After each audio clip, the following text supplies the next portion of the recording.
I'm David. After studying aerospace engineering at TU Delft in the Netherlands, I came to ETH and I'm specializing in autonomous mobile robots and artificial intelligence. I met my girlfriend at TU Delft, which is where we both studied, and my admission to ETH meant that, of course, we'd have to split paths academically and also where we would live, and that's how our long-distance relationship started. I remember that moment at the train station where we had to split ways. It was really, really painful, and I always carry it with me. I remember being in the train and thinking to myself, in tears, why am I doing this? Why do I choose the hard way? There's also positive sides about the long-distance relationship, which are that you gain an appreciation for each other. That every time that you see each other again, you realize the things that you miss about that person, and every time you have to say goodbye to each other, you also feel that void in your stomach, which does build an appreciation. I'm focusing on a bunch of different things. So I'm taking about a 50% course load, about 15 credits. I'm also a teaching assistant for the robotic summer school. And then I also spent a pretty serious amount of time on hobbies, so mostly photography and music.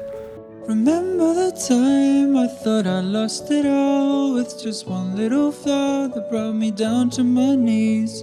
Nobody understood what I was going through, seeing all of my dreams come crashing down.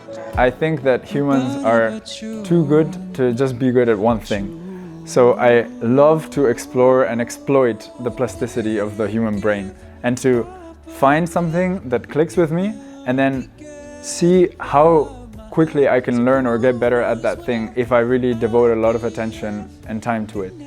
So that's happened to things like tennis, rowing, triathlon, and now music and photography have started to really absorb a lot of my time.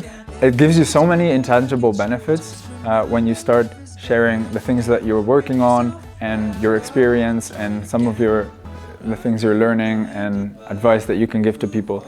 Once you learn something, it's very easy to take that knowledge for granted and to assume that that's something that everybody knows, but that's definitely not the case. And actually the process of trying to teach or explain something that you're learning can also be super useful in internalizing those concepts. One thing that I like to share with a lot of people that are thinking about coming to ETH or other universities, I like to share my personal experience with rejection, because sometimes it might look like everything has gone my way with the scholarship and getting into ETH, but actually I've also faced a lot of rejections from universities and other programs and applications that I've made.